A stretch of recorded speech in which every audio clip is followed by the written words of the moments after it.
se oponga ante tu nombre. No hay nadie que se oponga a tu poder. Que el Señor le bendiga, hermano. Sea bienvenido una vez más a su iglesia Camino Nuevo y Vivo, donde volver a empezar es posible. Pues bueno, ya habíamos tenido bastantito tiempo en donde no nos habíamos reunido para tener estos estudios, pero ahora hemos regresado, así que ahora vamos a continuar con el estudio del libro de Números. Y pues sean todos bienvenidos, qué bueno que están aquí, qué bueno que están separando un tiempo para continuar con este estudio. Yo espero que todos estén muy bien en sus casas, que Dios esté bendiciendo sus trabajos, sus familias y que no les esté faltando absolutamente nada. Espero que Dios esté derramando bendición sobre cada uno de ustedes. Y pues el día de hoy vamos a continuar con el capítulo 25, 26 y 27 del libro de Números. Como siempre, le invito a que tenga ahí su libreta, su pluma, su lápiz para que haga anotaciones.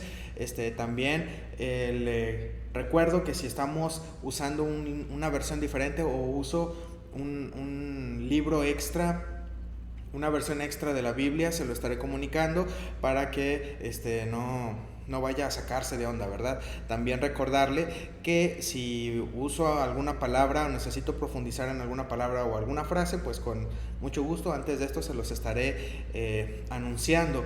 Y por último, recuerden que si ustedes tienen preguntas, que si ustedes tienen dudas, pueden hacerlas con toda confianza y trataré de responderlas. Pónganlas ahí en los comentarios y yo trataré de responder esas preguntas. Si por algún motivo no sé o no puedo responder esa pregunta en este momento o en este estudio, el siguiente o la semana que sigue estaré abriendo el estudio respondiendo esa pregunta. Pero no se preocupe, si usted tiene alguna duda puede ponerla en los comentarios con toda confianza y estaremos investigando con respecto a su duda o su pregunta.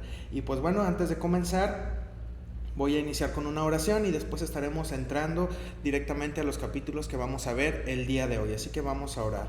Señor, te damos gracias porque tú has sido bueno con nosotros durante esta semana. Gracias porque no nos ha faltado nada, Padre. Y en esta tarde nos hemos reunido aquí para estudiar tu palabra. Nos hemos reunido para profundizar un poco más en la Biblia, Señor, y te pedimos que todo lo que vayamos a estudiar el día de hoy sea guiado por tu Espíritu Santo, que todo lo que hablemos, que todo lo que aprendamos sea de edificación para nosotros y para tu iglesia, y que ayude a transformar nuestra mente y acercarnos cada vez más a la estatura del varón perfecto que es Cristo Jesús.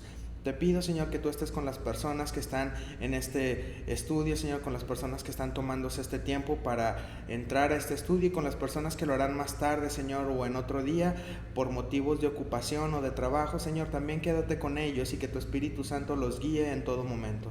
Todo esto te lo pido, Señor, en el nombre de Cristo Jesús. Amén. Bien, lo último que vimos la semana pasada no me fue posible subir el estudio, así que lo que vimos la semana antepasada habíamos hablado, o los últimos capítulos que habíamos visto, nos habíamos quedado en que Balaam había sido mandado llamar por Balac, ¿verdad? El rey de Moab, y entonces le había mandado hablar para que maldijera al pueblo de Israel. Recordemos que el pueblo de Israel se acerca cada vez más a el momento en que van a tomar la tierra prometida. Ya han pasado los 40 años, ya la mayoría de las personas que tenían que haber muerto en el desierto ya han muerto, quedarán algunos cuantos, pero ya están en los preparativos para entrar a esa tierra. Por lo tanto, se disponen ya a ir empezando a avanzar y van entrando a diferentes pueblos, y estos pueblos, algunos no los dejan entrar, otros les hacen guerra, y el pueblo de Israel pelea contra ellos y Dios los cuida y Dios los bendice y ellos van avanzando. Entonces el rey de Moab ve como el pueblo de Israel va avanzando a paso firme. Él empieza a tener temor porque no hay quien pueda detener al pueblo de Israel, y entonces manda a llamar a Balaam. Y Balaam resulta ser pudiéramos decir que es como un profeta o algún sacerdote, pero no es por parte de Dios. Él es un sacerdote en su pueblo, muy aparte.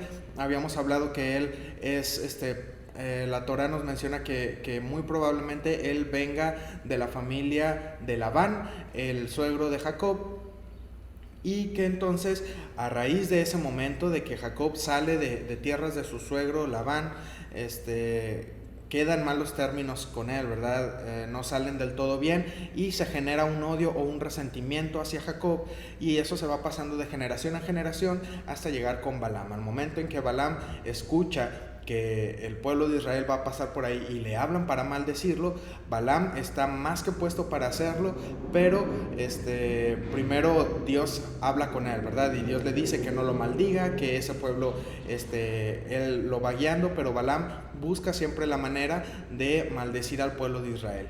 Al final de cuentas llegan al lugar en donde va a maldecir a Israel y hace varios intentos por maldecirlo, pero en ninguno de ellos tiene éxito, ya que Dios convierte las maldiciones que él tiene para Israel, las convierte en bendición. Y también da una palabra profética para el pueblo de Moab y para algunos otros pueblos que están por ahí. Y antes de partir, Balaam tiene una conversación con Balac y le hace saber que difícilmente el pueblo de Israel va a poder ser detenido, pero hay una manera de hacerlo, y esta manera es haciendo que el pueblo de Israel caiga en un pecado muy muy grave, que es el olvidar a Dios o cambiarse hacia en pos de otro Dios, o sea, hace la idolatría. Y Balac pone las manos a trabajar, pone manos a la obra, y en esto vamos a iniciar el capítulo 25. Aquí es donde nos quedamos. Para este punto Balaam ya regresó a su tierra, pero vamos a Balaam, bueno, ahorita lo vamos a dejar un poquito en pausa. Balaam sale más adelante, pero todavía no llegamos con él, así que vamos a continuar con viaje o camino hacia la tierra prometida por parte de Israel y lo que ocurre en estos 3 capítulos que continúan. Así que vamos a entrar al capítulo 25. Israel acude a Baal Peor.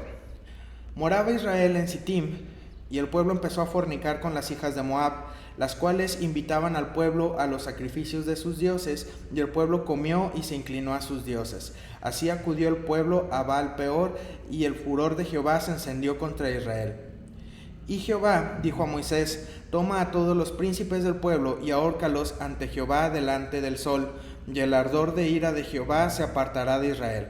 Entonces Moisés dijo a los jueces de Israel: matad cada uno a aquellos de los vuestros que se han juntado con Baal Peor. Y he aquí un varón de los hijos de Israel vino y trajo una madianita a sus hermanos a ojos de Moisés y de toda la congregación de los hijos de Israel, mientras lloraban ellos a la puerta del tabernáculo de reunión. Y lo vio Fines, hijo de Eleazar, hijo del sacerdote Aarón, y se levantó de en medio de la congregación y tomó una lanza en su mano.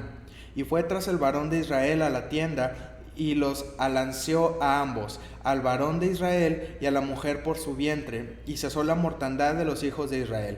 Y murieron de aquella mortandad 24,000. Entonces Jehová habló a Moisés diciendo: Fines, hijo de Eleazar, hijo del sacerdote Aarón, ha hecho apartar mi furor de los hijos de Israel, llevado de celo entre ellos, por lo cual yo no he consumido en mi celo a los hijos de Israel. Por tanto diles: he aquí, yo establezco mi pacto de paz con él, y tendrá él y su descendencia después de él el pacto del sacerdocio perpetuo, por cuanto tuvo celo por su Dios e hizo expiación por los hijos de Israel. Y el nombre del varón que fue muerto con la madianita era Simri, hijo de Salú, jefe de una familia de la tribu de Simeón. Y el nombre de la mujer madianita muerta era Cosbi, hija de Sur, príncipe de pueblos, padre de familia en Madián. Y Jehová habló a Moisés diciendo: hostigad a los madianitas y heridlos, por cuanto ellos os afligieron a vosotros con sus ardides, con que os han engañado en lo tocante a Baal Peor, y en lo tocante a Cosbi, hija del príncipe de Madián, su hermana, la cual fue muerta el día de la mortandad por causa de Baal Peor. Bien. Lo último que les había comentado ahorita es que Balaam había hablado con Balac y les había dicho que tenían que apartar al pueblo de Israel del camino de Dios, y que esta era la única manera en que podrían destruir al pueblo de Israel. Entonces Balac hace lo siguiente. La Torá nos menciona que cuando el pueblo de Israel va a pasar por donde está los madianitas, ellos ponen varias tiendas. En estas tiendas ellos venden comida, venden lo que ocupara el pueblo de Israel.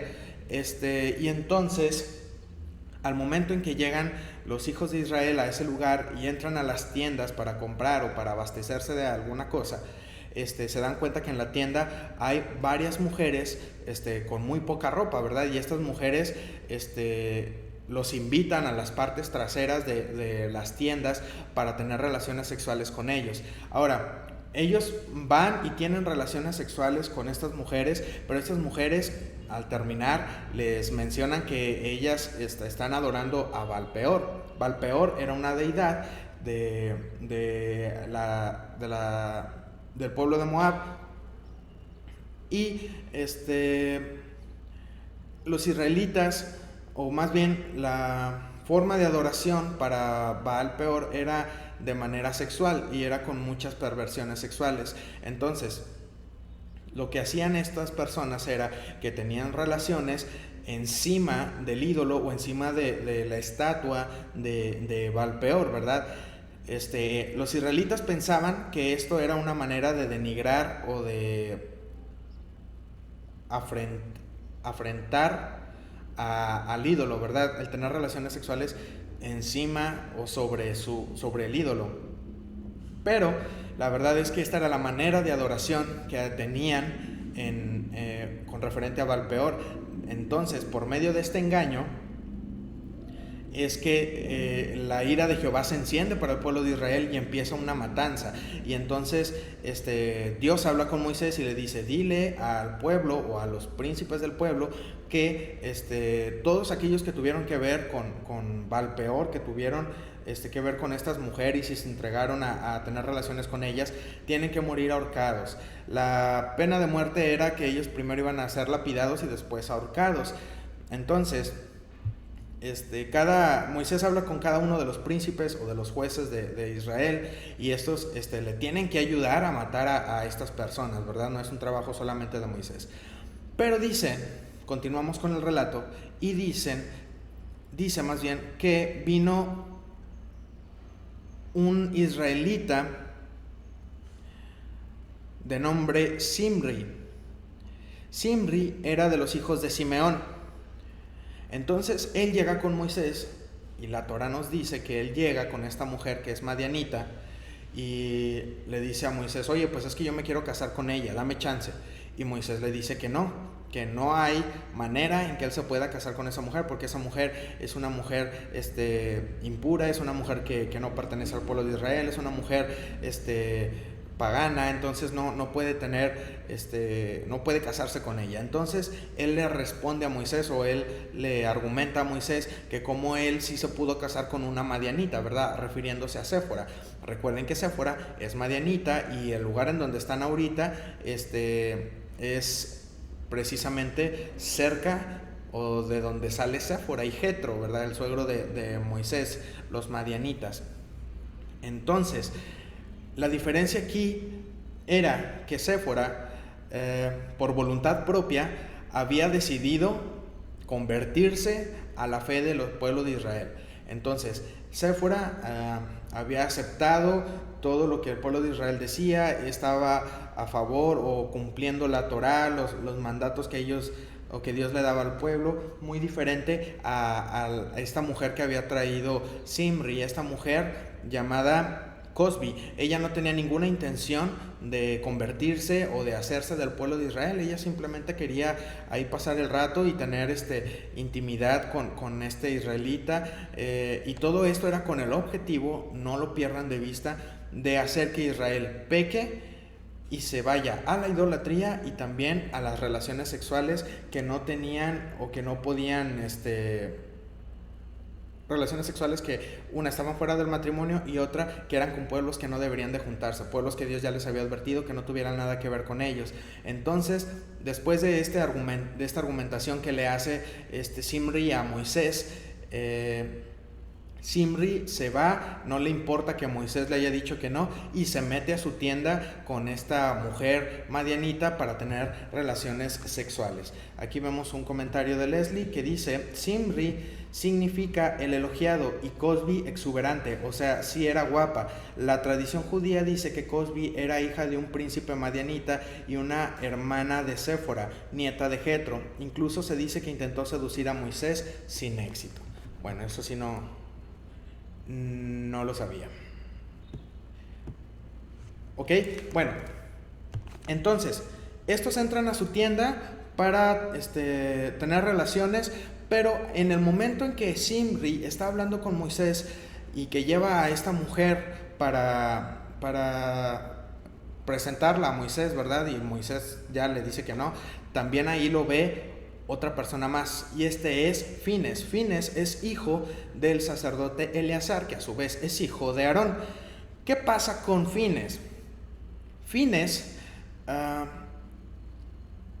bueno, vamos a avanzar y ahorita les digo qué es lo que pasa con Fines. Fines entonces ve que esto ocurre y Fines se enoja, entra un celo en él. Este celo es muy diferente, hermano, a que usted vaya y por legalista, porque no es por otra palabra, por legalista, usted quiera hacer valer, ¿verdad?, la ley de Dios, y se da golpes de pecho y dice: no, yo no quebranto la ley de Dios. Sí, Fines no era así. Fines realmente estaba molesto de que se había hecho una indicación por parte de Dios y el pueblo no estaba acatando las órdenes, y Fines estaba muy molesto por esta actitud de parte del pueblo, y más de Zimri, que le vino valiendo un cacahuate el que Moisés le dijera que no. Ahora, algo que es muy importante, este celo solamente era más bien, aunque era de todo el pueblo, por lo general los que más tenían este celo era la tribu de Leví, que eran los que trabajaban en el templo.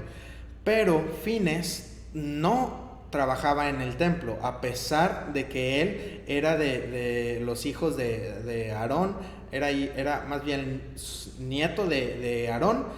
Él no era sacerdote, y la razón por la que él no era sacerdote es porque, según la Torá y la tradición judía, dicen que si alguien nacía o alguien había nacido, porque nada más fue en esa ocasión, si alguien había nacido antes de que Dios nombrara a Aarón y a toda la tribu como una tribu separada exclusivamente para el servicio del templo, él no tenía el cargo de sacerdote. Solamente los que iban a heredar el cargo del sacerdote o del sacerdocio eran aquellos que habían nacido después de que Dios les había dado este cargo o este ministerio a la tribu de Leví. Entonces dicen que él había nacido para cuando salen de Egipto, antes de que Dios los nombre a la tribu de Leví y a la familia de Aarón, los nombre sacerdotes y levitas. Entonces, como él ya había nacido antes de de la entrega de este ministerio, él no tenía parte y él no era sacerdote en ese entonces. Pero aún así él guardaba mucho celo, y él era muy muy cuidadoso de guardar la ley, de cumplir con la ley, a lo más pegado que pudiera estar en cuestiones de agradar a Dios. Y entonces, al ver que Zimri no le importa para nada eso y él solo se fue con esta mujer, él toma una lanza y se va detrás de Zimri. ¿Cómo estuvo? Disculpen que voltee, es que hay un ruido acá afuera que es muy constante, entonces me distrae un poquito. ¿Cómo estuvo que Fines entra a la tienda de Zimri y mata a Zimri y a Cosbi sin que nadie se dé cuenta? Ocurren varios milagros aquí, y la Torá nos lo marca de esta manera. Al tener él este celo, como les digo, no es nada más algo legalista y el que, él desobedeció, por lo tanto denle cuello. No, él lo hacía porque él realmente amaba a Dios, y él realmente tenía ese celo por agradar a Dios. Entonces él, al tomar esta lanza, va hacia la tienda de Zimri, y mientras Zimri y Cozbi están teniendo relaciones, él entra sin que lo escuchen y sin que los vea y los atraviesa con la lanza, de manera que, este es el milagro, la lanza al atravesar a Zimri, después atraviesa a Cozbi y los deja a los dos empalados en la lanza, y tiene la suficiente fuerza para aún así sacar a los dos de la tienda y exhibirlos o dejarlos fuera para que todos los vean, y ellos no mueren hasta que Fines quita la lanza de ellos.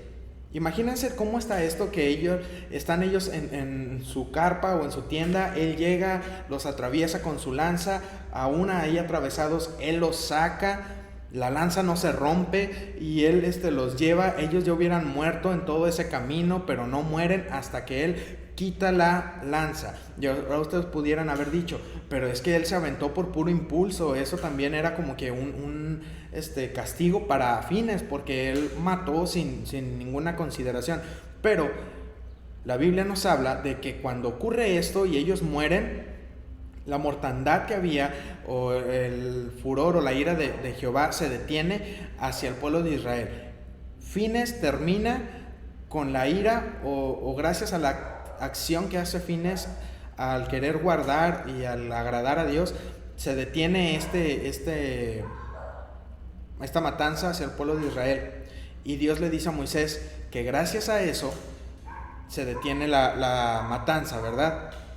Ahora, a partir de aquí, Dios ve y le agrada la actitud que toma Fines. La Torá nos dice que Fines, cuando va a hacer esto, él tiene temor de que esta acción corrompa tanto su espíritu que lo haga un hombre violento y lo haga un hombre menos espiritual.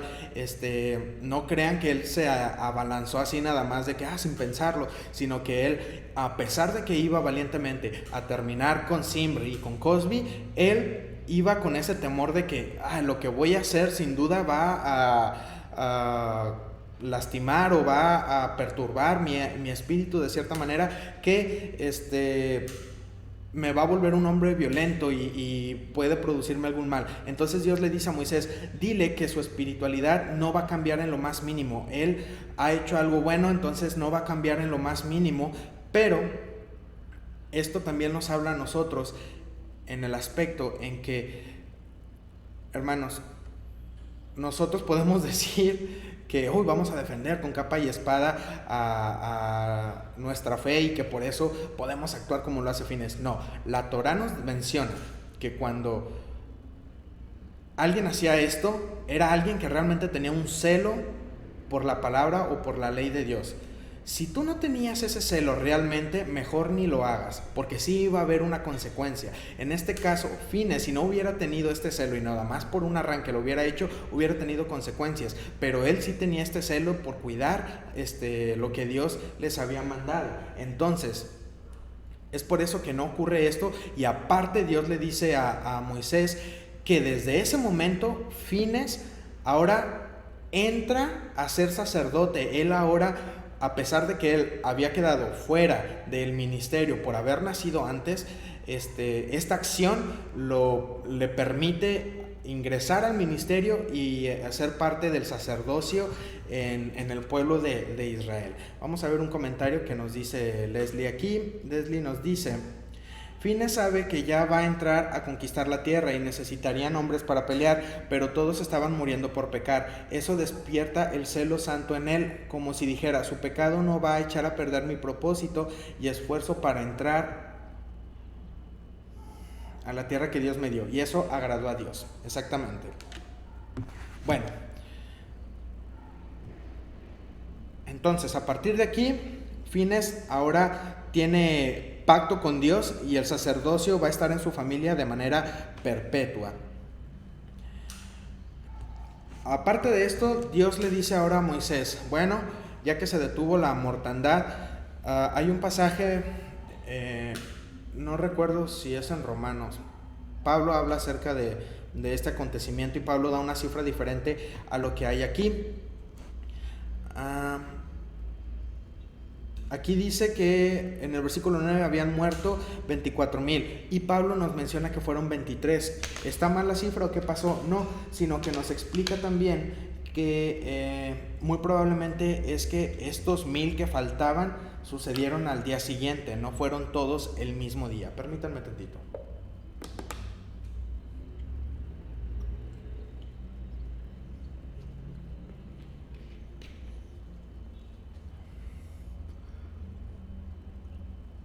Por si más adelante ustedes se topan con este pasaje, no se vayan a sacar de onda, ¿verdad? Los estudiosos dicen que no fueron todos el mismo día, sino que al principio ocurre que mueren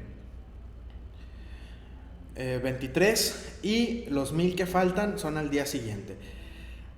Ahora, hay algo también con respecto a Fines, antes de continuar, creo que Leslie aquí ya no me lo va a ganar, déjamelo leo. Fines también es símbolo de quien se enfrenta a los líderes favorecidos o elogiados, eso significa Simri, cuando confrontamos a los malos líderes con celo de Dios y no en nuestra carne o en nuestras ganas de hacer pleito. A Dios le agrada cuando nos molesta el pecado como a Él le molesta. Ok, no es lo que yo iba a decir, pero también eso tiene que ver. Lo que yo les iba a decir es que Fines, en este pasaje, nos hace o toma un tipo de Cristo. ¿Por qué? Porque al momento en que Él está haciendo, nos está diciendo que Jesús toma todo el pecado que hay y lo extermina y lo quita. No puede haber pecado en donde Jesús está reinando, en donde Jesús va a tomar el lugar. Entonces, Fines quita este pecado del pueblo de Israel para que también se determine la matanza y forma o es una especie o un tipo de Cristo. Lo que dice Leslie también es algo muy, muy cierto. Después de todo esto, el pueblo de Israel, Dios habla con Moisés y les dice que ellos vayan y destruyan a Moab, ¿verdad? ¿Por qué? Porque ellos son los que empezaron con este plan de separar a Israel de Dios. Recuerden que esta indicación o este consejo se los dio Balaam. Balaam, por su parte, aunque ahorita no tiene consecuencia alguna lo que él ha hecho, más adelante cuando el pueblo de Israel ya entra a la tierra prometida se lo van a volver a topar y ahí Balaam va a morir a manos del pueblo de Israel. No va a morir de la manera en que él pidió morir. Recuerden que cuando él está maldiciendo al pueblo, él dice que tenga yo la muerte de los justos. Pues no vas a tener esta muerte porque tú aconsejaste para maldecir y para apartar al pueblo de Dios, al pueblo de Israel, apartarlo de Dios. Y hermanos, tengamos mucho cuidado, porque cuando nosotros damos un consejo de este tipo, un consejo con intención mala, hay consecuencia para nosotros. Avanzamos. Censo del pueblo en Moab. Aconteció después de la mortandad que Jehová habló a Moisés y a Eleazar, hijo del sacerdote Aarón, diciendo: tomad el censo de toda la congregación de los hijos de Israel, de 20 años arriba, por las casas de sus padres, todos los que pueden salir a la guerra en Israel. Y Moisés y el sacerdote Eleazar hablaron con ellos en los campos de Moab, junto al Jordán, frente a Jericó, diciendo: contaréis el pueblo de 20 años arriba, como mandó Jehová a Moisés y a los hijos de Israel que habían salido de la tierra de Egipto. Aquí vamos a ver, hermanos, el último censo que hubo fue 40 años antes, recién que salieron de Egipto, y vamos a ver con cuántas personas van a entrar al pueblo de Israel. ¿Por qué? Porque acaban de morir también, recuerdan, unos 24,000, entonces hay que contar, vamos a ver cuántos tenemos para entrar y vamos a ver o a prepararnos para la entrada a la tierra prometida. Hay que contarnos y empiezan. Rubén, primogénito de Israel, los hijos de Rubén, de Enoc, la familia de los enoquitas, de Falu, la familia de los faluitas, de Esrón, la familia de los esronitas, y de Carmi, la familia de los carmitas. Estas son las familias de los rubenitas, y fueron contados de ellas 43,730. De la tribu de Rubén, creo que son de las tribus que tienen menos o más poquitos, y esto es debido a lo que Jacob había dicho antes de morir a Rubén. Si se acuerdan, cuando está dando bendición y palabra a todos sus hijos antes de morir, habla con Rubén debido al pecado que hace Rubén. Entonces, vemos cómo todo esto no se olvida, todo esto va avanzando y no se contradice nunca. Entonces, las consecuencias perduran, ¿verdad? Los hijos de Falu, Eliab, y los hijos de Eliab, Nemuel, Datán y Abiram. Estos Datán y Abiram fueron los del consejo de la congregación que se rebelaron contra Moisés y Aarón con el grupo de Coré cuando se rebelaron contra Jehová. Y la tierra abrió su boca y los tragó a ellos y a Coré cuando aquel grupo murió, cuando consumió el fuego a 250 varones para servir de escarmiento. Mas los hijos de Coré no murieron. Es muy importante esto, hermanos, porque los hijos de Coré después toman un papel importante en el sacerdocio. De hecho, dicen que Samuel, el primer profeta del pueblo de Israel, viene de la familia de Coré. Y si recuerdan, él también trabaja un momento en el templo. Ahí es donde él empieza a trabajar. Y pues bueno, sale de la tribu o de la familia de Coré. Los hijos de Simeón, por sus familias, de Nemuel, la familia de los nemuelitas, de Jamín, la familia de los jaminitas, de Jaquín, la familia de los jaquinitas, de Sera, la familia de los seraitas, de Saúl, la familia de los saulitas. Estos son las familias de los simeonitas, 22,200. Los hijos de Gad, por sus familias, de Sefón, la familia de los sefonitas, de Agi, la familia de los agitas, de Suni, la familia de los sunitas, de Osni, la familia de los osnitas, de Eri, la familia de los eritas, de Arod, la familia de los aroditas, de Areli, la familia de los arelitas. Estas son las familias de Gad, y fueron contados de ellas 40,500. Los hijos de Judá, y Onán. Y y Onán murieron en la tierra de Canaán, y fueron los hijos de Judá por sus familias: de Selá, la familia de los selaitas; de Fares, la familia de los faresitas; de Sera, la familia de los seraitas. Y fueron los hijos de Fares: de Esrón, la familia de los esronitas; de Amul, la familia de los amulitas. Estas son las familias de Judá, y fueron contados de ellas 76,500.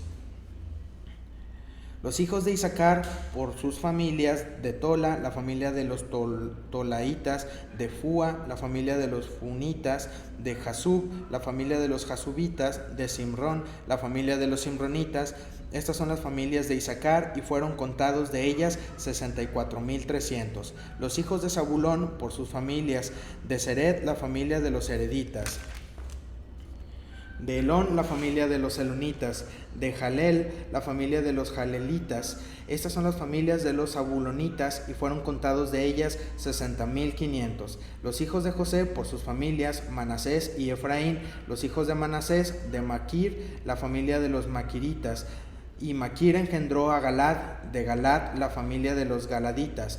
Estos son los hijos de Galad: de Geser, la familia de los geseritas; de Elec, la familia de los elequitas; de Asriel, la familia de los asrielitas; de Siquem, la familia de los siquemitas; de Semida, la familia de los semidaitas; de Efer, la familia de los eferitas; y de Zelofehad, hijo de Efer, no tuvo hijos sino hijas, y los nombres de las hijas de Zelofehad fueron Maala, Noa, Ogla, Milca y Tirsa. Estas son las familias de Manasés, y fueron contados de ellas 52,700. Estos son los hijos de Efraín, por sus familias: de Sutela, la familia de los sutelaitas; de Bequer, la familia de los bequeritas; de Taján, la familia de los tajanitas. Y estos son los hijos de Sutela: de Herán, la familia de los heranitas. Estas son las familias de los hijos de Efraín, y fueron contados de ellas 32,500. Estos son los hijos de José, por sus familias. Los hijos de Benjamín, por sus familias: de Bela, la familia de los belaitas; de Asbel, la familia de los asbelitas; de Airam, la familia de los airamitas; de Sufam, la familia de los sufamitas; de Ufam, la familia de los ufamitas; Y los hijos de Bela fueron Ar y Naamán. De Ar, la familia de los arditas; de Naamán, la familia de los namitas. Estos son los hijos de Benjamín por sus familias, y fueron contados de ellos 45,600. Estos son los hijos de Dan por sus familias. De Suham, la familia de los suhamitas. Estas son las familias de Dan por sus familias. De las familias de los suhamitas fueron contados 64,400. Los hijos de Aser por sus familias: de Imna, la familia de los imnitas; de Isui, la familia de los isuitas; de Bería, la familia de los beriaitas; los hijos de Bería; de Eber, la familia de los eberitas; de Malquiel, la familia de los malquielitas; y el nombre de la hija de Aser fue Sera. Estas son las familias de los hijos de Aser, y fueron contados de ellas 53,400. Los hijos de Neftalí por sus familias: de Jasel, la familia de los jaselitas; de Guni, la familia de los gunitas; de Geser, la familia de los geseritas; de Silem, la familia de los silemitas. Y estas son las familias de Neftalí por sus familias, y fueron contados de ellas 45,400. Estos son los contados de los hijos de Israel: 601,730. Orden para repartición de la tierra. Y habló Jehová a Moisés diciendo: a esto se repartirá la tierra en heredad por la cuenta de los nombres.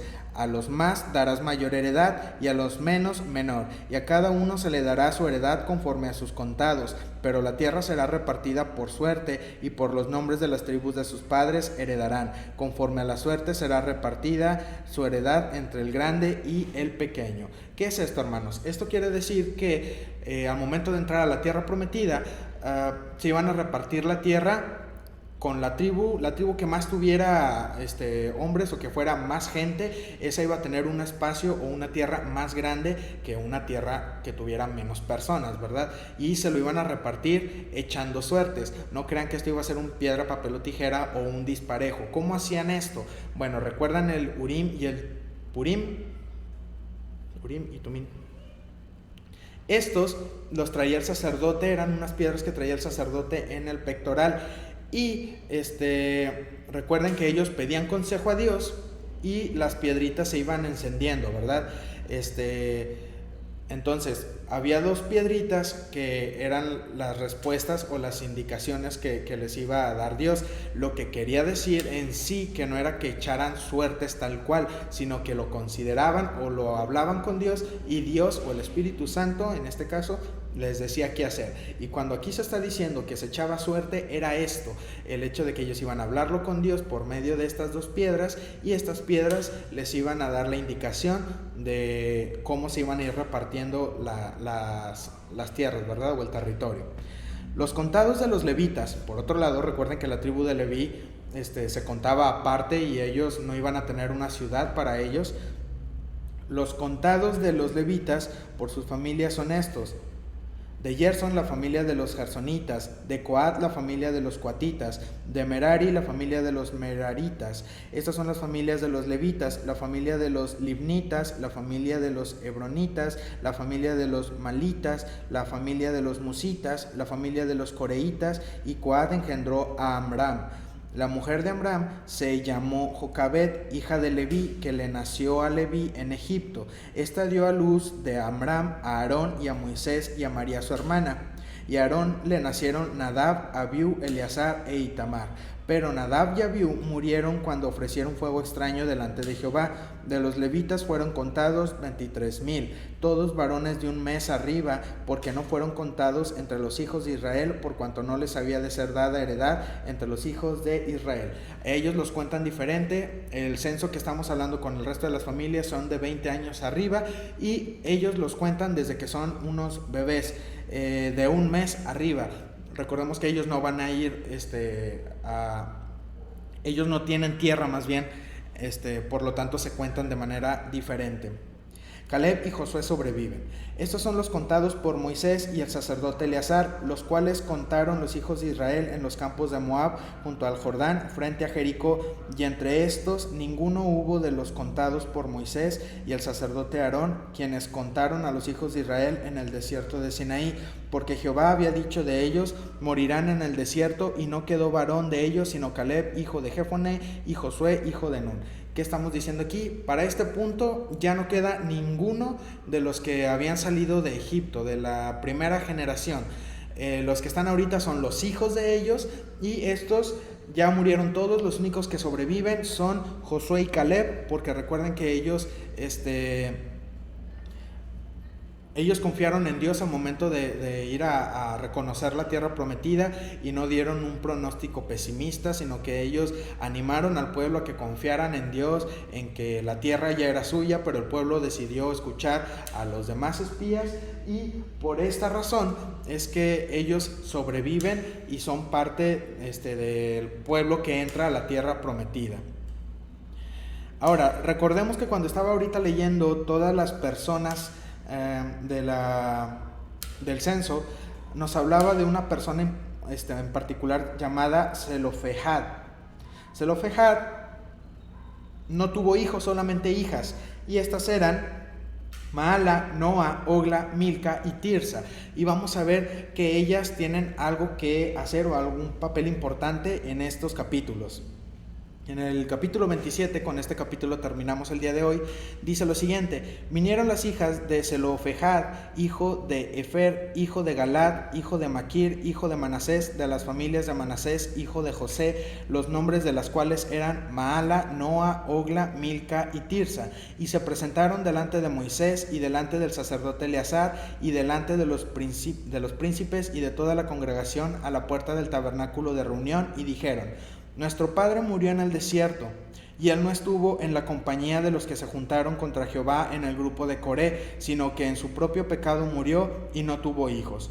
¿Por qué será quitado el nombre de nuestro padre de entre su familia por no haber tenido hijo? Danos heredad entre los hermanos de nuestro padre.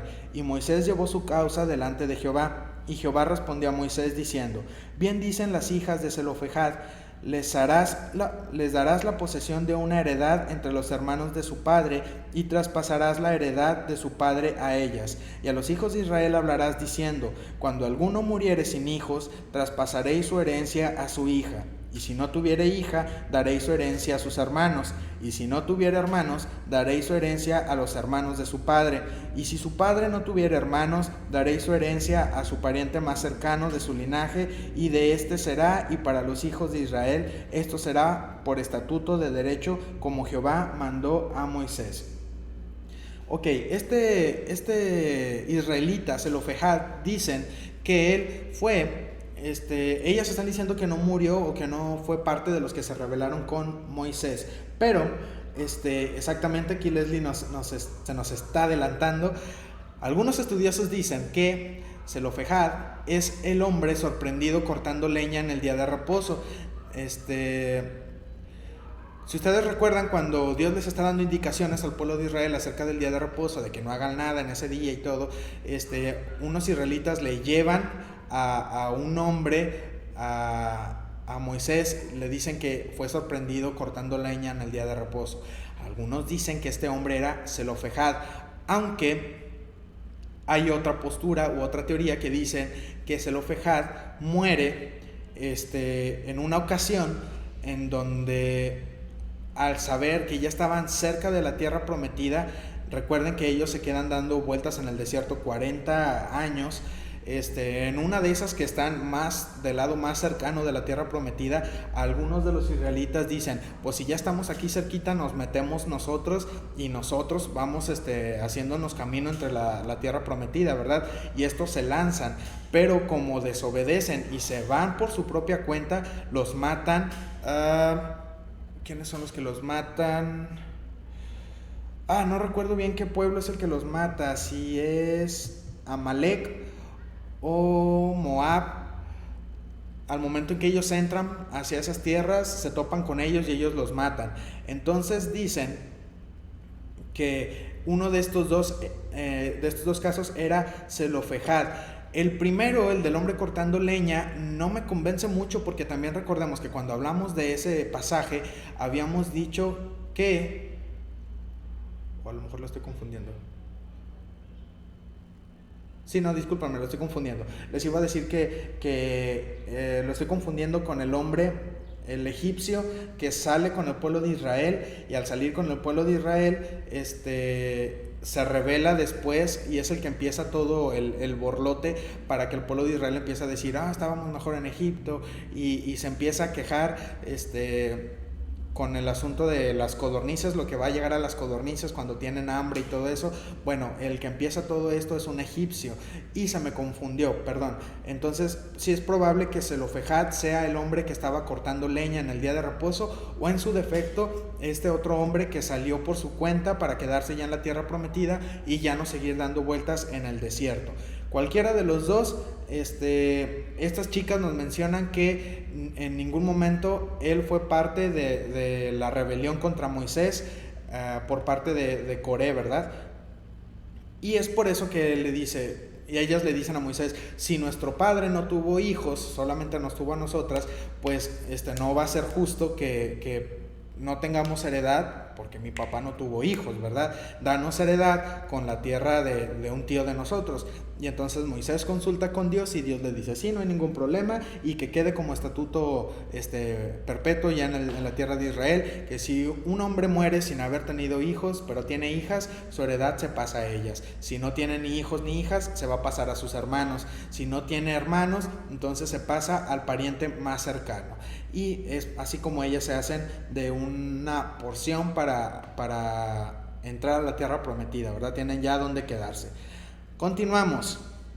Versículo 12. Jehová dijo a Moisés, sube a este monte Abarim y verás la tierra que he dado a los hijos de Israel. Y después que la hayas visto, tú también serás reunido a tu pueblo como fue reunido tu hermano Aarón. Pues fuisteis rebeldes a mi mandato en el desierto de Sin, en la rencilla de la congregación, no santificándome en las aguas a ojos de ellos. Estas son las aguas de la rencilla de Cades en el desierto de Sin. Entonces respondió Moisés a Jehová, diciendo, Ponga Jehová, Dios de los espíritus de toda carne, un varón sobre la congregación, que salga delante de ellos y que entre delante de ellos, que los saque y los introduzca, para que la congregación de Jehová no sea como oveja sin pastor. Y Jehová dijo a Moisés, toma a Josué hijo de Nun, varón en el cual hay espíritu, y pondrás tu mano sobre él, y lo pondrás delante del sacerdote Eleazar y delante de toda la congregación, y le darás el cargo en presencia de ellos. Y pondrás de tu dignidad sobre él, para que toda la congregación de los hijos de Israel le obedezca. Él se pondrá delante del sacerdote Eleazar y le consultará por el juicio del Urim delante de Jehová. Por el derecho de él saldrán y por el dicho de él saldrán y por el dicho de él entrarán, él y todos los hijos de Israel con él y toda la congregación. Y Moisés hizo como Jehová le había mandado, pues tomó a Josué y lo puso delante del sacerdote Eleazar y de toda la congregación. Y puso sobre él sus manos y le dio el cargo como Jehová había mandado por mano de Moisés. Bien, llegamos al final del tiempo de Moisés. Y Jehová habla con Moisés y le dice, sube al monte Abarim para que veas la tierra prometida de lejos, porque no vas a entrar. Ya habíamos hablado de eso, tú no me obedeciste, fuiste rebelde junto con Aarón cuando te dije que no golpearas la roca, y por lo tanto ya te había dicho que no ibas a entrar. La Torá dice que Moisés, antes de que suceda esto, había pedido a Dios que al menos le dejara ver la tierra de lejos y que también le concediera morir de la misma manera en que muere Aarón. Entonces, Dios lo concede, lo sube a este monte y le permite ver la tierra antes de que el pueblo de Israel entre. Y después de esto se dice que Moisés muere de la misma manera que Aarón, ¿verdad? De la misma manera pacífica. No se encuentra nunca su cuerpo. Y de hecho dicen que Satanás pelea con no dicen, viene en la Biblia, Satanás pelea con el ángel Miguel por el cuerpo de Moisés, pero aún así no sabemos en dónde está su cuerpo, Dios lo tiene escondido, no sabemos absolutamente nada, y pues por una buena razón es, ¿verdad? Pero regresando al pasaje, Moisés, una vez que está ahí y que Dios le revela todo esto, yo creo que muchos de nosotros hubiéramos peleado o hubiéramos tratado de negociar con Dios, ¿verdad? Wow, y al menos déjame estar ahí una semana o unos cuantos días y ya me voy, ¿verdad? Pero Moisés no lo hace así. Moisés comprende que él falló y entonces él acepta, no se queja, no hace nada más.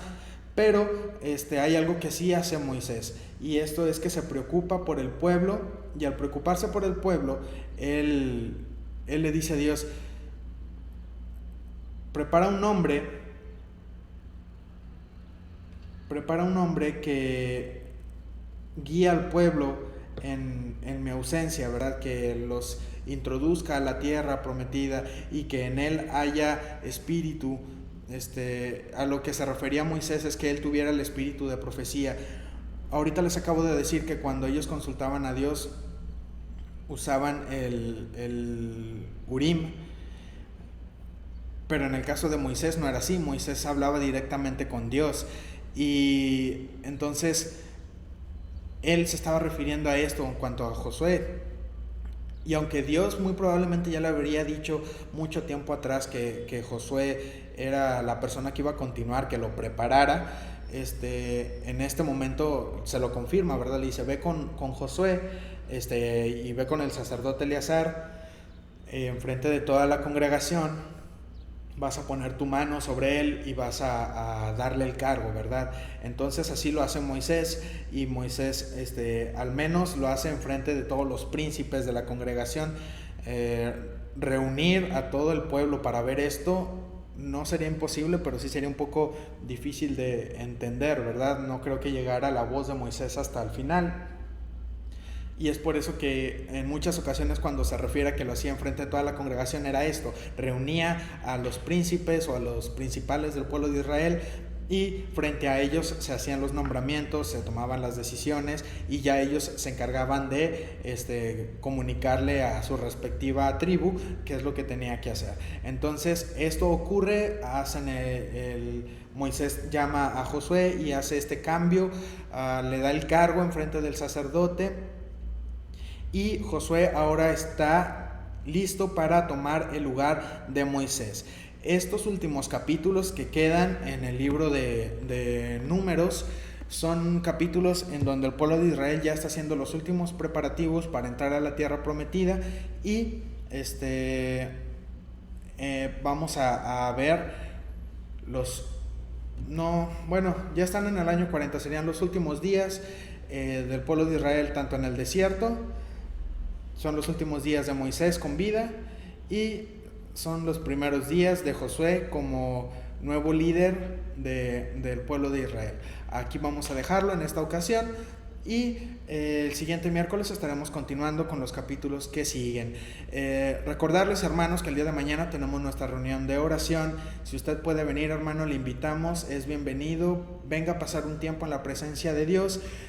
Tráigase nada más su cubrebocas. Aquí tenemos todo lo necesario para que usted pueda estar aquí. Y también recordarles que los lugares para el día domingo ya están agotados, ya no queda más lugares, se ha llenado el cupo que nos permite gobierno para estar aquí el domingo. Así que si usted no alcanzó lugar, hermano, no se preocupe, vamos a estar transmitiendo el servicio a través de Facebook y usted puede conectarse. Recuerde, a la misma hora, es a las 11 el servicio de adoración por la mañana. Y pues nos estaremos viendo el día de mañana a través de Facebook. Los que no puedan venir, si usted tiene la oportunidad de venir, venga, hermano. Y también nos vemos el día domingo. Cuídense mucho, que descansen, cenen algo rico, y nos estaremos viendo dentro de unos días. Hasta luego y que el Señor les bendiga.